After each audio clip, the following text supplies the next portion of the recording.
প্রায় ৮ বছর আগে ভেঙে গিয়েছিল পাকা সেতু। তবে ৮ বছর আগে সেই সেতু ভেঙে গেলেও সারাই কিংবা নতুন করে তৈরির কোনো উদ্যোগ নেওয়া হয়নি, যার জেরে সমস্যায় পড়তে হচ্ছে কয়েকটি এলাকার কয়েক শতাধিক মানুষকে। জানা গিয়েছে, মাথাভাঙা ১ নম্বর ব্লকের শিকারপুর গ্রাম পঞ্চায়েতের গাদলেরকুটি এলাকায় সুটুঙ্গা নদীর উপর রেবতী রমন সেতু প্রায় ৮ বছর আগে ভেঙে যায়, কিন্তু তারপরও আজ পর্যন্ত সেতু নির্মাণের কোনো উদ্যোগ গ্রহণ করেনি প্রশাসন। তবে মিলেছে শুধু আশ্বাস। এর ফলে ক্ষোভ জন্মেছে এলাকার সাধারণ মানুষদের মধ্যে। স্থানীয়রা জানান, ৮ বছর আগে এই সেতুর উপর দিয়ে মালবাহী একটি ট্রাক সেতু পারাপারের সময় সেতুর একাংশ ভেঙে পড়ে। আজও নতুন সেতু নির্মাণ হয়নি। এর ফলে গ্রামের মানুষ বর্ষাকালে জীবনের ঝুঁকি নিয়ে নৌকায় পারাপার করে, আর বর্ষা পেরিয়ে গেলে বাঁশের সাঁকো দিয়ে যাতায়াত করতে হয় তাদের। অভিযোগ, সেতু থাকলে তাদের অতিরিক্ত অর্থ দিয়ে নদী পারাপার করতে হতো না। নৌকা কিংবা সাঁকো দিয়ে পারাপারের সময় টাকা দিতে হয় তাদের। তাছাড়া শুধু বাইক সাইকেল নিয়েই সাঁকো দিয়ে যাতায়াত করা যায়। সেতু না থাকায় সমস্যায় এলাকার কৃষকেরাও। কৃষিজাত পণ্য ঘুরপথে বাজারে নিয়ে যেতে হচ্ছে তাদের। তাই দ্রুতই ভাঙা সেতুর স্থানে নতুন সেতু নির্মাণের দাবি জানিয়েছেন স্থানীয়রা। পাশাপাশি এ বিষয়ে পঞ্চায়েত সমিতির সভাপতি রাজিবুল হাসান জানান, এ বিষয়ে উত্তরবঙ্গ উন্নয়ন দপ্তরে জানানো হয়েছে। এই সমস্যার সমাধান হয়ে যাবে বলেও আশাবাদী তিনি। বুঝছেন, আমরা তো দেখিয়েছি এই যে লোয়ার পিলিয়ার দিছিল উল্লে কেমন নর্মাল দিছে, অল্প দিনে ভেঙে পড়ে গেছে। যাওয়ার পর এই ৭-৮ বছর থেকে আমরা যে সাধারণ লোকের যে অসুবিধা, সাধারণ কি অনেক যানবাহনের তো এইটা মেন রাস্তা, সোপারে অসুবিধা হয়, কারো এপারে জমি আছে, কারো ওপারে জমি আছে, যাতায়াতের বর্ষাকালে খুব অসুবিধা। তবে আমার কিন্তু মেন রাস্তা যাওয়ার জন্য, যাতায়াতের জন্য বিডিও অফিস এইটাই আমার মেন। এখন যে বাসের ওইখানে যে সেতুটা দিছে, ওখানে আসতে হলে সাধারণ লোক 10 টাকা করে পার নেয়, তাহলে কত বড় আমাদের অসুবিধা। আমরা চাই অল্প দিনে দিনে তাড়াতাড়ি এই কাজটা করে। আমাদের সাধারণ লোক ধরি সব ব্যক্তিরই অসুবিধা, বুঝছেন। আর কি বলবো, এটা তো দেখবারই ধরছেন, খবর নাই তো।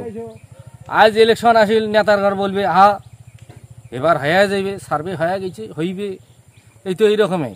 মানে শুধু আশ্বাস মেলে, হয়তো আশ্বাস মিলে, কিন্তু কোনো কাজ হয় না।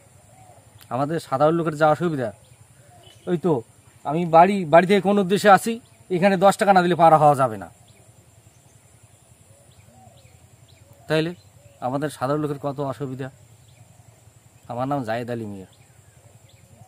ভেঙেছে এই মোটামুটি 8 বছর এই ব্রিজটা না হয়ে যাওয়া অসুবিধা হয়েছে আমাদের। তো ওইদিকে মনে কর ওই পাড়ের তো পুরো তো অসুবিধা। এখানে তো মনে কর বিডিও অফিস যাওয়া আইসা সবসময় জন্য করে অঞ্চল টঞ্চল আছে, তার মধ্যে যে আরও তো অনেক লোকের যে অসুবিধা হয়েছে। এই যে ঘাট একটা পার হইতে যে পয়সা গরিব মানুষের যা তো লাগে, এটা একটা অসুবিধা।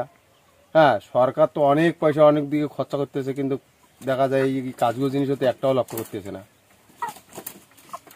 যাই হোক, তাড়াতাড়ি জন্য সরকার জন্য ইয়ে নেয়, ব্রিজটা করার জন্য চেষ্টা করে পাবলিক, তাহলে ভালো হবে।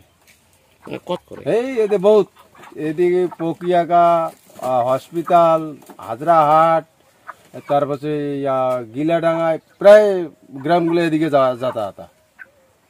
মানে এখন এই যে মানে এই যে একটা দিছে, যে কষ্ট করে যে সেতু একটা যে দিছে, এটা দিয়ে কিছু পয়সা করে নেওয়া হচ্ছে।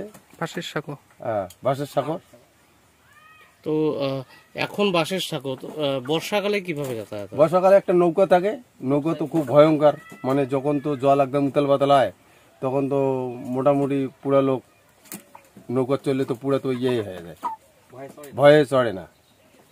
কেউ মাথা দিয়ে কষ্ট করে ঘুরতেছে, কেউ ওদিকে ঘুরতেছে, এই পরিস্থিতি। মানে এই ভারী যাবে না তো, ভারী যায় না। ওই যে বাইক, ওই টোটো যদি যাইতে যায় খুব ভয় পায়। সাইকেল, এই খালি মানুষ এইভাবেই না চলছে। তাছাড়া ভারী কোনো গাড়ি ঘোড়ার কোনো এদিকে যাওয়ার কোনো বুদ্ধি নেই। না পাই আমরা 2 মণ ধান এদিকে হাট বাজার নিতে, না পাই যে 5 কেজি 10 কেজি কোষ্টা সেই বা তামাক নিতে, খুব জ্বালায় পড়ে আছি। তো কি নাম আপনার? আমার নাম শ্রীমন্ত বর্মন। বাড়ি গাদলিগুটি। আমাদের অনেক ঝুঁকি নিয়ে যাতায়াত করতে হয়।